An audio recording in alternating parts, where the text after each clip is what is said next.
The smell of roasted turkey cinnamon rolls and mulled wine hung thick in the Dawson dining room, mingling with the sparkle of tinsel on the Christmas tree and the polite clinking of silverware against porcelain plates. Candlelight flickered across the polished table, where relatives leaned in with their practiced smiles, each pretending the night was what Christmas Eve should always be filled with love and laughter. Clara Dawson sat near the end, her hands folded carefully in her lap, the ache in her weakened arm a constant reminder of what she had lost and what her family refused to see. She tried to keep her breathing steady, tried to appear invisible as her sister Sophie lifted a crystal glass and toasted to another successful year. The words were all surface, all gloss. Behind the pearls around her neck and the sheen of her designer dress, Sophie's eyes glittered with a sharpness Clara knew too well. It came without warning, slicing through the soft music in the background. Sophie's voice rose louder than the laughter of the cousins, louder than the hum of the heater. "Get out! You do not belong here." The words cut across the room like broken glass, shattering the fragile illusion of togetherness. Forks froze in midair. A cousin choked back a nervous laugh, then stared down at his plate. Clara felt her stomach drop, as if the floor had tilted beneath her. She opened her mouth to speak, to ask what she had done wrong this time, but no words came. Joanna Dawson, her mother, or at least the woman she had always believed to be her mother, leaned back in her chair. With a voice as cold as the snow pressed against the windows, Joanna said, "Sophie is right. You always ruin Christmas." Not a whisper, not a joke said under the breath, but a declaration delivered in front of uncles and aunts, in front of neighbors, invited to watch the Dawson family shine. Clara stared across the table, searching desperately for one face that might rise in her defense. Gregory, her stepfather, sat stiffly adjusting his tie as if the fabric strangled him. He did not look up. The cousins avoided her eyes. Even the little children who once begged her to play piano and sing carols shifted uncomfortably in their seats, waiting for someone to say it was just a misunderstanding. No one did. The silence pressed down like a weight. Clara's pulse roared in her ears. Her cheeks burned, though the fire in the hearth blazed behind her back. She could not decide if she wanted to vanish into the floor or throw the glass in her hand against the wall. Instead, she sat frozen, her throat locked tight. Sophie's lips curled into a satisfied smile, the kind a victor wears when the battle is already won. Clara's breath came shallow. She had endured countless slights in this house, countless subtle reminders that she was less than Sophie, less than the version of herself they wished she would be. But never had the words been spoken so clearly. Never had the verdict been declared so publicly. "You are a burden. You always will be. You do not belong here." The message echoed without being said outright, etched into the silence that followed. A clock ticked somewhere in the hall. Outside, snow fell in soft waves covering the world, in a silence that mocked the noise inside her chest. Clara pushed back her chair. The screech of wood against the floor made everyone flinch, but no one moved to stop her. No one reached out to hold her hand. She picked up the small bag she had brought, barely more than a scarf and a few books, and slung it over her shoulder. Her knees trembled, but her spine stayed straight. She turned toward the door. At the threshold, she hesitated for the briefest moment, a last chance for someone, anyone, to call her back. No voice came. Only the sound of Sophie's glass tipping against Joanna's, a quiet toast to victory. Clara stepped into the icy night, the cold air biting her face like knives. The warmth of the house glowed behind her, but it no longer belonged to her. Clara Dawson walked quickly through the cold night air, her bag heavy not because of what it carried, but because of the emptiness it symbolized. She thought of who she had been before her family began to chip away at her spirit year after year. Once, she had been a teacher, the kind of teacher children remembered long after their lessons, the one who stayed late to help with reading struggles or painted colorful charts for science projects. Her classroom had been alive with drawings pinned to the walls and songs that made multiplication tables feel like fun. She loved her job and her students loved her back. But all of that ended with a single screech of tires on wet pavement. The accident left her body alive, but her right arm weak, trembling at the smallest strain, unable to hold a chalkboard pointer for long or carry stacks of books without pain. She had been forced to leave the classroom not by choice but by circumstance, And though the school sent flowers, her family sent only judgment. At home, she became the shadow of Sophie. Her older sister had always been the crown jewel sharp, accomplished working in public relations with polished clothes and polished words. Sophie moved through life as if she were owed admiration, and Joanna, their mother, never failed to supply it. Clara could not count how many times she had overheard Joanna praising Sophie to neighbors, bragging about her career, her boyfriend, her expensive condo in the city, while in the same breath sighing about Clara as if she were a weight tied to the family's neck. Every meal turned into a competition Clara never agreed to enter. Sophie's new promotion, Sophie's new dress, Sophie's boyfriend's new car. Clara was expected to smile politely and clap as if her role in life was to provide applause for a show she had never bought tickets for. Even Gregory, her stepfather, the man she once tried to respect, contributed to the chorus of subtle dismissal.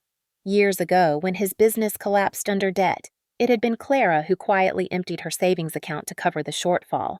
She never asked for repayment, never told anyone, but she saw the relief in his eyes when the checks cleared. Yet tonight, as Sophie's voice rang out across the table and Joanna's words cut deep, Gregory sat silent, his debt to her erased as easily as chalk on a board. Clara had believed that kindness mattered, that sacrifice would earn at least a sliver of gratitude, but she was wrong. In this house, worth was measured in success that glittered not in wounds carried quietly. She pulled her coat tighter around her shoulders as she walked, remembering the years she tried to prove herself. She had cooked dinners when Joanna worked late, driven Sophie home from parties when she drank too much, and still it was Clara labeled the disappointment, the burden, the one who never measured up. Her body carried the scar of the accident, but her heart carried the sharper scars of dismissal and neglect. She wondered if any of them remembered that before the crash she had been shortlisted for an award in teaching, or that her principal had called her one of the most gifted young educators he had ever seen. Those moments had meant everything to her, but to her family they had vanished like snow melting under a harsh sun. Tonight, the truth had been spoken aloud, and it could never be taken back. Clara Dawson was not their pride, not their hope. She was their shame, their burden, their unwanted presence at the table. And yet, as she walked further from the house, something inside her stirred. Beneath the sting of rejection was a flicker of defiance, a voice whispering that she was more than their verdict, more than the cruel words they had thrown across the polished table. The night had settled heavy and quiet over the suburban streets, snowflakes drifting like pale feathers under the glow of the street lamps. Clara Dawson pulled her coat tighter as she stepped further away from the warm house she had just left behind her boots, crunching into the thickening snow. The air bit into her skin, sharp and merciless, and each breath rose like smoke before vanishing into the endless darkness. She tried to focus on her footsteps one after another, but the echo of her sister's scream and her mother's cold agreement still rang in her ears. "Get out! You ruined Christmas!" The words followed her like shadows refusing to fade. Her throat tightened until it felt impossible to breathe. She passed houses lit with twinkling strings of lights, glimpses of families laughing around fireplaces through windows that glowed golden against the winter dark. Every window was a reminder of what she had never truly had, what she had been denied by the people who should have protected her first.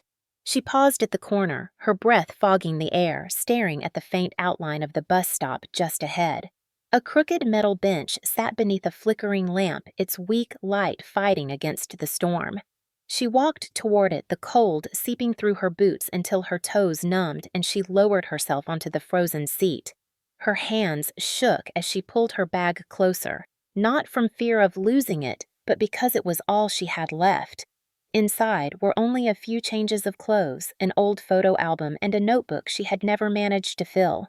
Around her, the silence pressed close, broken only by the distant hum of cars on the highway and the sigh of the wind through the barren trees. Clara leaned back against the icy bench and closed her eyes, willing herself not to cry. Tears felt useless now.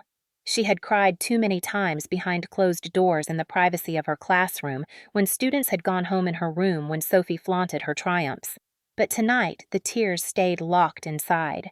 She felt hollow, emptied out, as if she had left her heart back at the table where no one had chosen to speak for her. A sudden hiss broke through her thoughts as headlights appeared down the road. The bus approached slowly, chains clinking against the tires as it carved a path through the snow. Clara rose, her knees stiff, and climbed aboard. The driver, an older man with tired eyes and a wool cap pulled low, gave her a brief nod. He did not ask where she was headed, did not comment on her red eyes or trembling hands. She wondered if he had seen others like her before, people carrying invisible wounds heavier than luggage. She slid into a seat near the back, the heater rattling weakly as warm air tried to cut through the cold that clung to her body. The window fogged quickly from her breath, turning the world outside into streaks of gray and white. She rested her forehead against the cool glass and finally allowed a single tear to slip free. It was not just for the words hurled at her tonight, but for every moment that had led to this one, every slight, every dismissal, every quiet betrayal. Clara thought of her students and how they had once clung to her legs, begging her not to leave at the end of the school year. She thought of the accident and how she had whispered through the pain that she would not let it define her. Yet here she was, defined not by the scar on her arm, but by the cruelty of those who should have loved her. She whispered into the dark bus, barely audible even to herself. "At least Grandma will remember me." The words warmed her chest more than the heater did. Estelle Monroe. Her grandmother lived on the outskirts of town in a farmhouse that smelled of cedar and honey. Clara had not visited in months, not since before the accident. She had stayed away, afraid of showing weakness, afraid of being pitied, but tonight she had no other refuge. The bus rattled on its tires, crunching over snow, carrying her away from the house that had never been a home. For the first time in years, she had no plan, no script, no expectations to meet. Only the faint hope that one person still saw her as worth keeping. The bus rattled on through the snowy night until Clara felt the familiar curve in the road that led toward the outskirts of town. The lights of the city faded behind her, swallowed by the darkness of the countryside. She pressed the button, and the bus slowed to a stop near a wooden sign almost buried in snow. Clara stepped down into the silence, her boots sinking into the frozen gravel. The wind whistled through the pines, carrying with it 1,000 memories of summers past. She adjusted the strap of her bag and walked the half-mile to the farmhouse, each step crunching beneath her feet, each step pulling her closer to the only sanctuary she had ever known. The house appeared like a beacon, its windows glowing soft gold against the dark sky, smoke curling from the chimney in gentle waves. Clara paused at the gate, her breath caught in her throat. She hesitated, terrified that too much time had passed, that she would knock and find the door closed to her, just as it had been tonight at her mother's table. Before she could gather her courage, the front door creaked open. Estelle Monroe stood framed by the warm light inside her silver hair, loose around her shoulders, a thick cardigan wrapped tightly around her frame. Her sharp eyes landed on Clara, and for a moment neither spoke. Then Estelle's voice rang clear across the cold night. "So they finally broke you." The words pierced Clara deeper than the snow ever could. Her knees buckled not from exhaustion, but from the unbearable weight of being seen. Estelle crossed the porch in 2 steps and pulled her into an embrace. Clara collapsed against her grandmother's chest, her breath hitching, her body shaking as sobs poured out raw and unrestrained. Estelle held her tightly, her thin arms trembling but firm. After a long moment, she drew back just enough to cup Clara's face in her hands. "You are not broken," she whispered with a steadiness that cut through the storm. "You are reborn." Clara could only nod, her tears freezing against her cheeks. Estelle guided her inside the warmth of the farmhouse, enveloping her instantly. The scent of cedar and honey filled her lungs, and the flicker of firelight danced along the wooden walls. Estelle wrapped her in one of her old quilts, soft with years of use, and handed her a steaming mug of cocoa dusted with cinnamon. "Sit, child," she said simply. "Tonight, just be. Tomorrow, we will talk." Clara obeyed, sinking into the worn armchair as the quilt hugged her body. For the first time in years, she felt safe. The storm outside howled against the windows, but inside the farmhouse, time seemed to pause. She closed her eyes and let the warmth seep into her bones. For the first time since the accident, for the first time since Sophie's cruel words, for the first time since Joanna's cold dismissal, Clara believed she might survive this. She glanced at Estelle knitting calmly by the fire, her lips moving with a quiet hum of a hymn. Clara whispered softly into the quilt, almost too quiet to hear. "Thank you." Estelle did not answer with words, only with a knowing smile that told Clara she had finally come home. The morning came slowly gray light seeping through lace curtains as the storm outside eased into a soft drizzle of snow. Clara woke beneath the heavy quilt, the smell of coffee drifting from the kitchen. For a moment, she let herself believe it was an ordinary morning, the kind she remembered from childhood when she would stay at the farm during summer breaks. But the memories of last night pressed down quickly, and she rose, slipping into one of Estelle's flannel shirts and thick wool socks. She padded into the kitchen, where Estelle was already moving with quiet purpose, turning eggs in a cast-iron skillet. "Coffee's fresh," her grandmother said without turning, pointing toward the pot. Clara poured a cup, the steam warming her face, and sat at the table waiting. Estelle placed a plate in front of her and finally met her eyes. "There are things you need to know, Clara. Things your mother never told you." The words sent a chill through her despite the fire crackling in the stove. After breakfast, Estelle led her upstairs to the room she had once called her own. Clara had not stepped into it for years, and time had left its mark. Dust coated the surfaces, boxes lined the walls, but the wallpaper remained soft blue daisies she had chosen when she was 7. On the nightstand sat a drawer slightly ajar, something peeking from inside. Clara pulled it open and drew out a faded leather sketchbook. Her hands trembled as she flipped through pages of her own childish drawings. Stick figures, animals, a girl with sad eyes who she now realized was herself. At the very back was an envelope yellowed with age, sealed but clearly marked.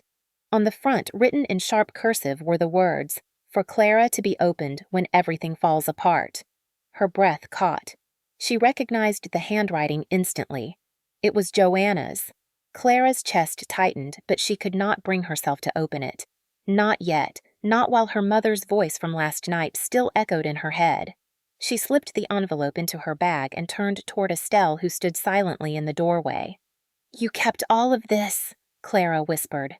Estelle's voice was calm but carried the weight of years. "This house remembers you even if your mother does not." Clara followed her grandmother up the narrow staircase to the attic. The wooden steps groaned beneath their weight. Boxes were stacked high, filled with forgotten years. Estelle moved to a corner near the chimney and pulled aside an old quilt revealing a trunk. Inside lay a collection of journals, photographs, and brittle newspaper clippings. Clara sifted through them, her heart pounding. One photo made her freeze. It showed a young woman holding a baby wrapped in a white blanket. The woman was not Joanna. Her features were softer, her eyes brighter, but unmistakably familiar. Clara looked down at the penciled words on the back, "Meredith and Clara, 6 months." Her vision blurred. She looked at Estelle with desperation. "Who is Meredith?" Her grandmother's hands gripped the trunk's edge until her knuckles whitened. Her voice came low, trembling. "Meredith was my daughter, Joanna's younger sister, and she was your real mother." Clara staggered back, her knees weak. The room spun as if the floor had tilted beneath her. All her life she had believed Joanna was her mother, that her coldness was some quirk, that her disdain was punishment for failure. Now it all made sense in the cruelest way. Estelle continued her words steady, though her eyes shimmered. "Meredith was kind, creative, full of fire, but gentle in spirit. When she got pregnant with you, Joanna was furious. She said Meredith was throwing away her future. But Meredith loved you from the moment she felt you kick. She planned to raise you on her own." Clara clutched the photo, her heart pounding. "What happened to her?" Estelle's face broke, lined with grief, etched deep. "When you were 2, Meredith died in a fire in her apartment. Officially, it was an accident, faulty wiring. But Meredith was careful. She never left the stove on. She never smoked. She never let candles burn near curtains. I never believed it. And Joanna." Clara's voice cracked. Estelle closed her eyes. "Joanna took you in, told everyone she was stepping up to raise her niece's child. She was praised for her sacrifice, but I do not think it was sacrifice. I think it was control, about erasing Meredith, about controlling you." Clara's body shook as she sank to the dusty floor, her breath shallow, her eyes burning. Every piece of her life had been built on a lie. The woman who dismissed her, who belittled her, who screamed at her last night was not even her mother. She felt anger rising hot and unrelenting, twisting with grief until she could no longer separate them. She slammed the photo onto the trunk, her voice breaking. "Why did you not tell me sooner?" Estelle's eyes filled with tears. "Because Joanna made it clear. If I ever told you, she would cut me off. You would never see me again. I thought I was protecting you by staying close. I see now it was cowardice." Clara turned away, her fists clenched. For the first time in years, she felt not just abandoned, but betrayed. Yet beneath the storm inside her, something else took root. A need for truth, a hunger for justice. The attic smelled of dust and cedar, the kind of scent that clung to memories long buried. Clara wiped her sleeve across her damp cheeks and forced herself to keep searching through the trunk. Old journals lay stacked in bundles, their covers cracked with age and brittle papers folded at odd angles. She pulled out a thin folder and opened it with trembling hands. Inside was the official fire report on Meredith Monroe's apartment. Clara read quickly, scanning for details, her heart hammering with every line. "Cause electrical malfunction near the fuse box." She turned the page and froze. Scribbled in pencil along the margin in handwriting she recognized as Estelle's were 3 words: "Not an accident." Clara lifted her eyes to her grandmother, who stood silent, her lips pressed tight. Estelle whispered, "I never believed it was an accident. Not for 1 second." Clara's stomach twisted as she dug deeper. Beneath a stack of faded photographs was a small tin box. She opened it to find a flash drive wrapped in tissue paper, a velvet pouch protecting it. "What is this?" she asked, her voice breaking. Estelle's hands trembled as she answered. "Something I found in Meredith's things years ago. I could never bring myself to listen. But maybe it is time." Clara rushed to the old desktop computer in Estelle's office and plugged in the drive. The screen flickered and a folder appeared labeled simply "Truth." Inside were audio files and scans of letters. Clara clicked the first recording.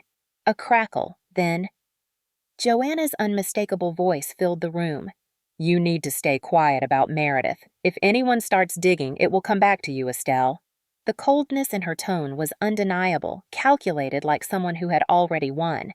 Clara covered her mouth, her body trembling. She played the second file, Joanna again, but speaking to someone else. She had a choice. She chose wrong. "I only cleaned up what she started." Clara gasped, her skin prickling, her pulse racing. She stopped the file, unable to listen further. Estelle leaned heavily on the desk, her face pale. Clara whispered, "This is proof. She destroyed her." Before Estelle could respond, a knock rattled the side door of the farmhouse. Both women stiffened. Estelle hurried to open it, and standing on the porch was Daniel Price, the neighbor who had lived next to Meredith all those years ago. His hair was peppered with gray, now his face lined with years of silence, but his eyes carried the weight of memory. He removed his cap, twisting it in his hands. "I heard you were back, Clara," he said softly. "I should have spoken long ago, but fear kept me quiet." Estelle gestured him inside, and he sat heavily at the table. His voice cracked as he spoke. "That night, the night of the fire, I saw Joanna. I was walking my dog, and I saw her leaving Meredith's building not long before the flames rose. She had her coat pulled tight, her face pale, but I knew it was her. I told myself I imagined it. I told myself it was none of my business. But when I heard about the fire about Meredith, my gut told me I had seen the truth. I stayed quiet. Too long." Clara's throat burned as anger surged through her. All these years, Daniel had held the missing piece. Now the pieces began to align: the report, the recordings, the photo of Meredith, the envelope from Joanna. Clara's world tilted with a mix of grief and fury. She stood, her voice shaking but sharp. "We cannot keep this buried. If Joanna could erase Meredith, she could erase me too." Estelle placed a hand on her shoulder. "You are right, but we must be careful." Clara looked at Daniel, who nodded solemnly. "I will speak if you ask me to. I am tired of silence." The room went still, heavy with the weight of choice. Clara stared at the folder still open on the computer, the evidence undeniable. The recordings alone were enough to raise questions, but combined with Daniel's testimony, they painted a picture too dark to ignore. She clenched her fists and whispered, "She will not bury us anymore." The storm outside rattled the windows, but inside, Clara felt a new storm rising, one of resolve. For the first time in her life, she was not just surviving her family's cruelty. She was preparing to fight back. The farmhouse seemed smaller with the weight of truth pressing against its walls, the silence broken only by the fire popping in the hearth and the occasional creak of the old beams. Clara sat at the table with Estelle and Daniel, her fingers tracing the edge of the flash drive as though it might burn her if she let it go. Every instinct screamed that the evidence could not remain hidden, that Joanna's grip on the family had to be torn away, but fear gnawed at her chest. Joanna was not only cruel, she was powerful. She had influence in the community, a polished image, and friends in places that mattered. Clara leaned forward, her voice low. "Even if we go to the police, she will twist it. She always twists everything." Estelle nodded, her lined face drawn tight. "That is why we need someone she cannot silence. Someone outside the family." Daniel cleared his throat and pulled a card from his wallet, sliding it across the table. "Years ago, I kept this. A reporter helped a friend of mine when no one else listened. Her name is Vanessa Cruz. She digs for truth and she does not scare easy." Clara turned the card over in her hand, the black letters bold against the white background. For a moment, she hesitated. Bringing in a journalist meant opening the wounds to the world, meant exposing not only Joanna, but herself. But then she remembered Sophie's sneer, Joanna's cold dismissal, and the years of being erased. She thought of Meredith, her real mother silenced in flames that were never an accident. Clara's jaw tightened. "Call her," she said. That evening, the sound of tires crunching over gravel announced Vanessa's arrival. She stepped inside with quiet intensity, her leather satchel slung across one shoulder, her dark hair pulled back. Her eyes swept the room quickly, taking in the faces, the tension, the pile of documents spread across the table. Without preamble, she said, "Show me what you have." Clara handed her the folder of fire reports, the photographs, the journals, and finally the flash drive. Vanessa studied each item carefully, her expression unreadable, but her eyes darkening with every page. When the recordings played, her brows knit together and she set her pen moving rapidly across her notebook. When Daniel spoke, his voice shaking as he recounted what he had seen that night, Vanessa listened without interrupting, her gaze sharp and unwavering. When he finished, she leaned back, her fingers steepled. "This is massive," she said finally. "If it holds up, it could bring down everything she has built. But you need to understand, if you go public, there will be retaliation. She will not let go quietly." Clara swallowed hard, the firelight flickering across her face. "I am tired of silence," she said. "For once, I will not run." Vanessa nodded slowly, then pulled out a small recorder. "I will take everything with me, back it up, and verify. If you are serious, we will prepare." Clara felt the weight of the decision settle over her, like the snow blanketing the fields outside. She glanced at Estelle, who gave her a firm nod, and at Daniel, who folded his hands on the table with quiet resolve. Vanessa snapped her satchel shut and looked at Clara. "This story is not just about your family. It is about truth, power, and what people do to keep both. If you are ready, we can bring it into the light." Clara's chest tightened, but her voice was steady. "I am ready." For the first time in her life, she believed the words. The week that followed passed in a haze of tension, the farmhouse becoming both a refuge and a war room. Vanessa Cruz returned twice more each time, with folders of notes, audio backups, and drafts of statements.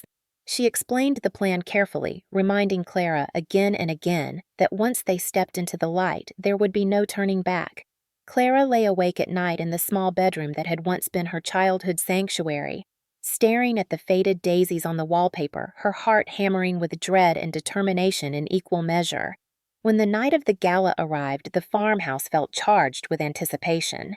Estelle helped Clara dress in a navy suit that still fit from her teaching days, its lines sharp, understated, but dignified. At her collar, she pinned a small silver brooch in the shape of an eagle, a gift Estelle had saved for years. Estelle herself wore a long burgundy dress, her pearls shining faintly in the light. Daniel waited outside in his worn but clean jacket, a solemn expression on his face. Vanessa joined them, her press badge swinging from a lanyard around her neck, her satchel heavy with backup copies of every file. The drive to the city was silent, the snow crunching under the tires as they moved closer to the heart of Joanna Dawson's domain.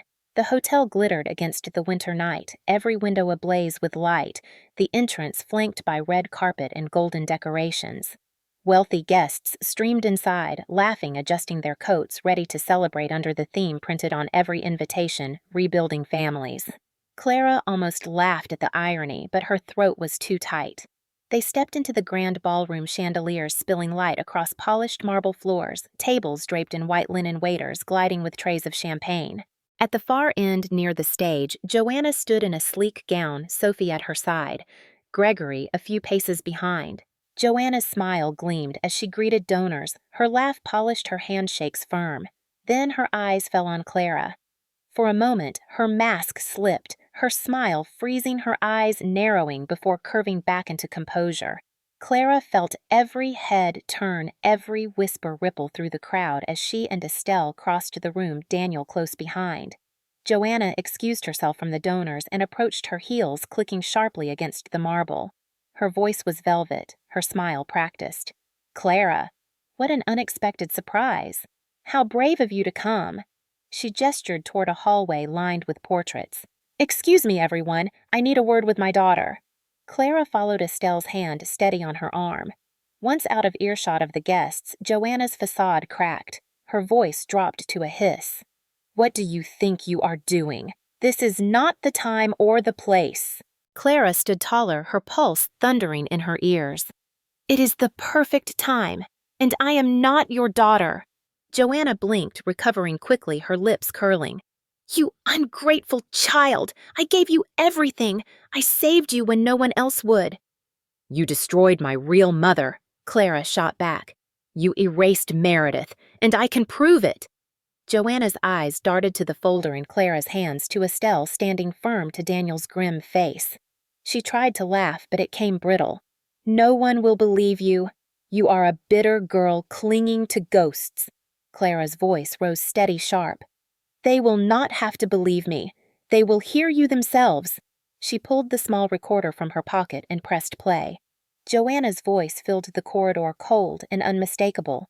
"You need to stay quiet about Meredith. If anyone starts digging, it will come back to you, Estelle." Gasps echoed behind them.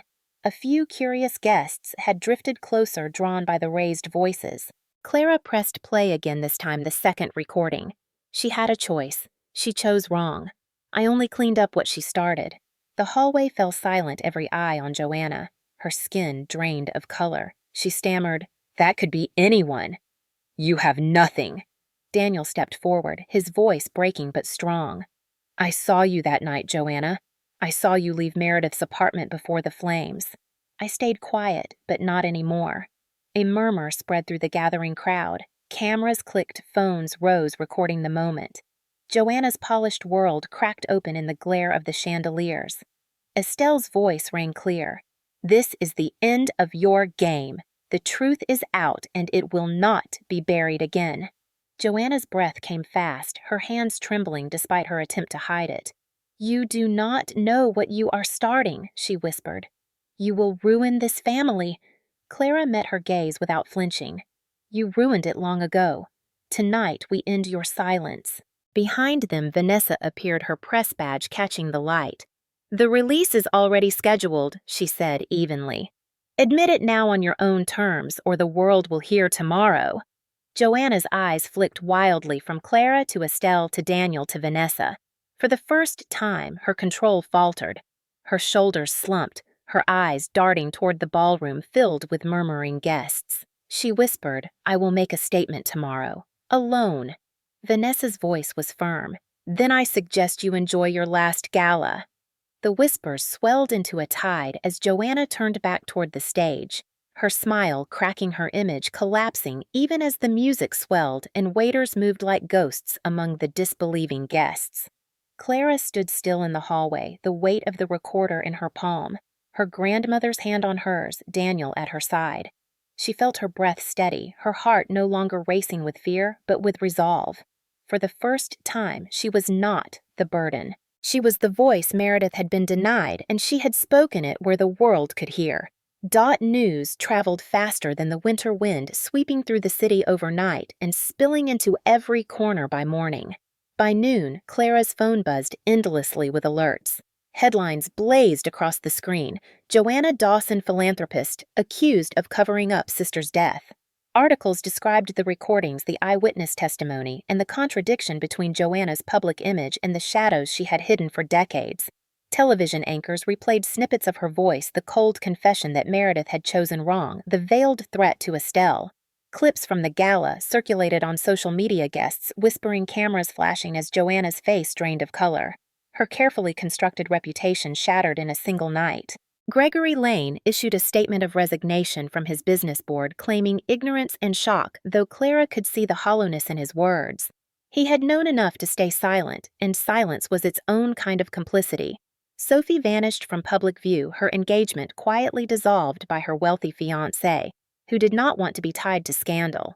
Clara imagined her sister pacing her condo, furious not at Joanna's crimes, but at the humiliation of losing her status. For Clara, the flood of attention was overwhelming. Reporters camped outside the farmhouse vans, idling in the snow, their cameras pointed at the wooden porch, where Estelle refused to be rattled. Daniel gave his statement to the authorities, his voice shaking but steady enough to confirm what he had seen that night. The investigators took the flash drive, logged the fire reports, and assured Clara that charges were forthcoming.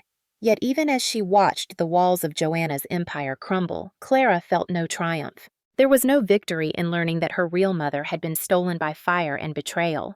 No joy in watching the woman she once called mother dragged into disgrace. What she felt was heavier, sharper grief, anger, and a strange emptiness that justice could not fill. Estelle placed a hand on her shoulder, whispering, "You did what Meredith could not. You spoke when silence was no longer an option." Clara nodded, but her eyes burned with unshed tears. Justice had come, yes, but Meredith was still gone, her laughter only alive in faded photographs and brittle journals. Still, Clara knew something had shifted. The narrative no longer belonged to Joanna, and the power no longer rested in her hands. For once, the truth had been stronger than lies. For once, Clara was not the one erased. Winter loosened its grip as weeks passed, the snow melting from the fields around Estelle's farmhouse to reveal damp earth and the first stubborn shoots of green. Clara stayed no longer a guest, but a partner in her grandmother's vision. The barn, once filled with dust and silence, began to change. Together, they cleared out cobwebs, patched holes, and replaced broken windows. Daniel brought his tools and steady hands, fixing beams and hauling wood with the quiet determination of a man seeking redemption for years of silence. Vanessa visited often, her articles sparking donations from strangers moved by the story of truth finally spoken. Soon, what had been a place of ghosts became the safe haven retreat, a shelter for women and veterans scarred by abuse and loss. Clara found herself teaching again, not in a classroom, but in the barn, guiding survivors through painting and journaling, helping them find their voices on canvas and paper. The sound of laughter began to fill the air once more, not the polished laughter of Joanna's galas, but the raw, healing kind that rises when pain finds safe release. At night, Clara sat by the fire with Estelle, her sketchbook open, filling its pages with colors she had once abandoned. One evening, Estelle handed her a box Clara had never seen before. Inside were letters and recipes in Meredith's handwriting saved all these years. Clara unfolded one written in ink, faded but legible. "My dearest Clara, if this ever reaches you, remember, you were never my mistake. You are my proof that love can survive even the harshest fire." Clara pressed the paper to her chest, tears slipping silently down her cheeks. She whispered, "I wish I had known you, Mama." Estelle's frail hand closed over hers. "You know her now through every word, through every truth uncovered." On the anniversary of Meredith's death, Clara, Estelle, and Daniel planted a maple beside the old oak tree near the barn. They placed a stone at its base engraved with the words, "She lived, she loved, she mattered." Clara traced the letters with her fingers, a vow etched deeper than stone. Weeks later, Estelle's health faltered. Her steps grew slower, her eyes tired, though her spirit never dimmed. On her 82nd birthday, she stood in the barn, surrounded by survivors, veterans, and neighbors. She looked around the space transformed by light and voices and said softly, "This is the home I always dreamed my family would build." That night, Clara painted her portrait, Estelle's silver hair glowing against the firelight, her eyes filled with peace. She titled it The Anchor and hung it at the entrance of the retreat so every visitor would know the foundation of the place they entered. When summer came, Estelle passed peacefully in her sleep, Clara holding her hand until the last breath left. Grief washed over her sharp and unrelenting, but beneath it was gratitude because Estelle had given her both roots and wings. The farmhouse now belonged to Clara, passed on with a note in Estelle's handwriting. "Now it is your turn to make the world gentler. I know you will." Clara read it aloud, her voice breaking, then whispered, "I promise." By autumn, the retreat thrived. Survivors painted murals on the barn walls, children chased chickens in the yard, and veterans planted a garden where silence once reigned. Clara often sat at her desk writing her words, no longer journals of pain, but letters of hope. Each one a beacon for someone else searching for light. She signed them the way Meredith had, with love always. As she watched the sun set over the fields one evening, Clara realized she no longer carried only the weight of betrayal. She carried also the strength of survival, the power of truth, and the legacy of two women who had loved her fiercely in different ways. She whispered into the fading light, "I am not alone anymore," and she believed it.